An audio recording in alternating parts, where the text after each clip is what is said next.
What's going on, guys? I just wanted to take a quick moment in this video to let you guys know that the online memberships for Anastacio Association will be launching on November 18th at 12 a.m. Eastern Time.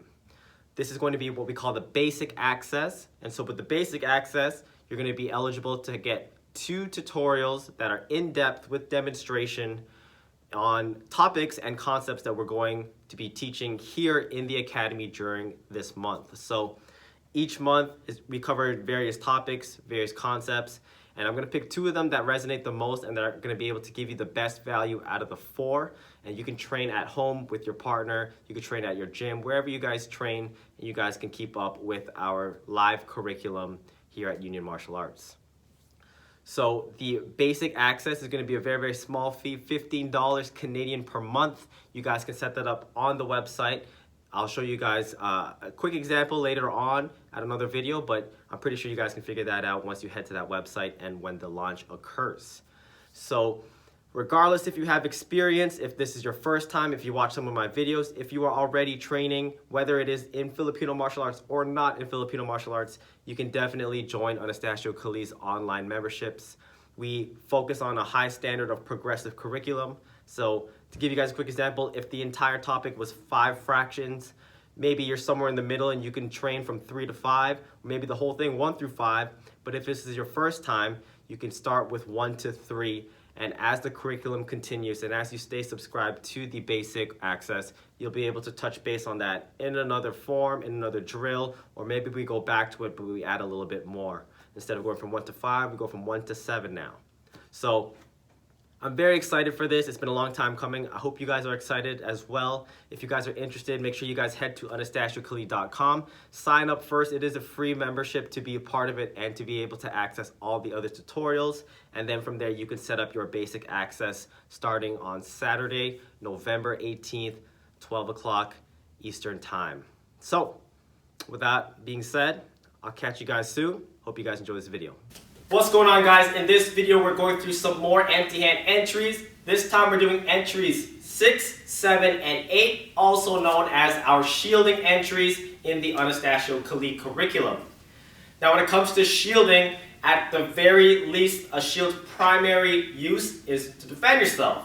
But in Kali, especially in a system that is heavily predicated on counter offense, if we can use that shielding motion to also get a hit, I'd love for that as well. So I'm going to put a little bit more context in which it is more defensive, more counter-offensive, depending on the entry. So entry number 6 is what we call an inside shield. An inside shield means that my body in relation to my opponent's strike, I'm on the inside, going towards their body. Okay? This punch that my partner is going to throw is going to be a hook, it's going to be a haymaker, or sometimes we call it the untrained punch. So when that punch is coming, I'm going to close the distance and I'm going to shield nice and tight to my head. I don't want it to be loose because this power is going to make my elbow eventually hit myself, and I don't want that. So I keep it nice and tight to my head. If I can, feeding that into my shield so I can get that little hit on the bicep or at the elbow, depending on where I land. Okay?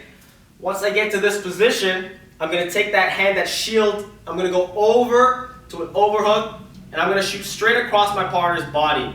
And as I do this, I'm going to rotate my body out to break their base, and it'll look like this. Okay, if you want to modify that for your training partner, we work with the inside shield. This comes up, and instead of going to the body, I overhook their elbow, grabbing onto my own wrist, and using that to break their base. Okay, now from this position, we're going to look to set up the takedown. What I want to do is I want to bring my partner back up. I'm going to insert my right foot behind their right foot. I want to make sure my hips are lower than theirs. As I step through, I'm going to take my right hand, shoot across the collarbone, and I'm going to latch onto their elbow. So what that looks like, when I'm in the overhook position here, and I'm coming back, this hand is pulling and latching onto the 2 bones that you can feel at that elbow. As I'm latching on, I'm transitioning and using my other arm to kind of bend him over and break his base this way. So this particular throw, we call this a seatbelt throw because I'm pulling in a diagonal fashion as if I was locking in a seatbelt. As I do that, optionally I can sweep him with my leg, or I can just guide him down, and down my partner goes. I have the arm control, I have knee on belly, so on and so forth. Okay? So if I do that as a whole, it's going to look like this. I go inside, I wrap, I transition, down they go.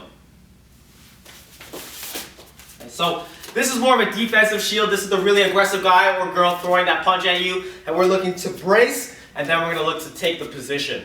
So moving on to entry number 7, this is a little bit more counter offense. So it's very similar to what we call the entry 3 or the vertical gunting. The only difference is I'm using a shielding concept as opposed to a gunting concept. So this time this is off a more straight cross, and I'm working on the outside angle. So I'm going away from his body. When that punch comes, I'm going to parry it over my shoulder just like entry 3. Instead of going up here, I'm going to shield. And I'm using the shield to almost hit the elbow. And I like this position because this can go on top and start looking for overhooks, and I can transition to different techniques if I need to. But traditionally, off the shield here, I'm going to bring this hand over, and as my right hand comes over, it's going to come down. And when this is coming down, I'm going to try to sandwich it at the elbow, just like I did for a seatbelt throw. And I'm kind of doing an action-reaction now. So I'm going to pull my partner, but at the same time, I'm pulling to launch myself forward. So we're going to crash.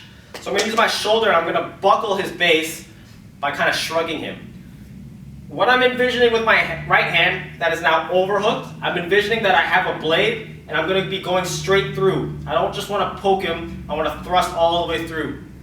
So when I pull, I thrust, and I get my shoulders to hit his. When I do this, ideally what I'd like is to get my right foot behind as well. So I'm charging that thrust with my shoulder and my hips. When I'm in this position, our arms are going to lock in by the inside of our elbow. Just like a seatbelt throw, we call this the arm drag. We're following the same motion, but instead of my hand being across the collarbones, it's locked in here. So I just turn my body, and down my partner goes. From here, I can transition to different controls, so on and so forth. So one more time, at a little bit faster speed. I go outside, this comes in, stomp, twist. Down my partner goes. Okay, so 6, we're a little bit more defensive. That's our inside shield. 7, we're a little bit more offensive or counter offense, and that is our outside shield. So number 8 is what we call our transitional shield. A lot of the times our inherent instinct is to brace and defend ourselves. So very often when you're in much closer quarters, you're going to probably do entry 6 more than you do entry 7. But there comes a time when it's not good to be on the inside. Maybe you don't have good control, maybe your position is compromised, and what we want to do is detach, draw a weapon, create some space, whatever that might be. So entry 8 is what we call a transitional shield. And so what I'm doing is I'm starting on the inside, and then I'm going to transition to the outside. Okay, so it's setting up the same way as entry 6. That wide punch comes, I'm going to go on the inside and shield. This time I'm going to grab, so this hand's going to transition back to the wrist as I elbow across the face. Once I establish this grip, I'm going to open the door, step through with my right leg. This is my transition to the outside. Now from here I could just leave if I needed to, but we're going to continue to grapple a little bit. So I'm going to pivot my body, pass it off to my right hand. I'm going to glue my shoulder to the back of my partner's shoulder, and I'm going to use that to break his base into an outside armbar. When I get to this position, I can now take my hand, go over, and I can lock his hands, shoulder at my left hip, wrist at my right hip, placing my abdomen pressure onto the back of the elbow here. Okay, I don't want to stay here for too long, because if I am here for too long, he's going to stand up, he's going to probably try to punch me, try to buckle my base a little bit. So it's very important to have good base when you're here. I'm going to take both my hands, we call this the leg lift or the leg drag. I'm going to take his leg, I'm going to look up, one hand, two hand, whatever I can get. I'm going to lift it up, and that's going to trip him backwards. Okay, so I'm going to let my partner do that from the other side, just so you can see a couple of good pointers if you're practicing with your partner. Obviously, if this was self-defense, I don't really care about my partner. When they fall, I want them to smack as hard as they can. So obviously break falling is a good technique to have between partners, and compliancy. So when I'm going through this entry, I start with the inside shield, I elbow, I lift, step through, pivot, pass it off to my right hand. This is what we call a 2-on-1. Instead of using my hand, I'm using my shoulder. Nice and tight. I break their posture, go over top, look for the leg. Looking up, I'm gonna lift. When I lift, my partner falls. They're gonna take their leg, they're gonna put it behind your bum so that way you don't fall backwards and end up sitting on their knee. From here, you can go into a knee bar, or traditionally what we'll do is we'll take our left leg, the one that's on the inside, we're gonna rotate to the left. And when I rotate to the left, I'll be clear on the side here. I got leg control that I can pull, I can stomp to the face, so on and so forth. So entry 8 is that transition shield when we don't feel too comfortable being in the inside, we want to go to the outside. Maybe we can detach, maybe we can find a different way to grapple from an outside angle.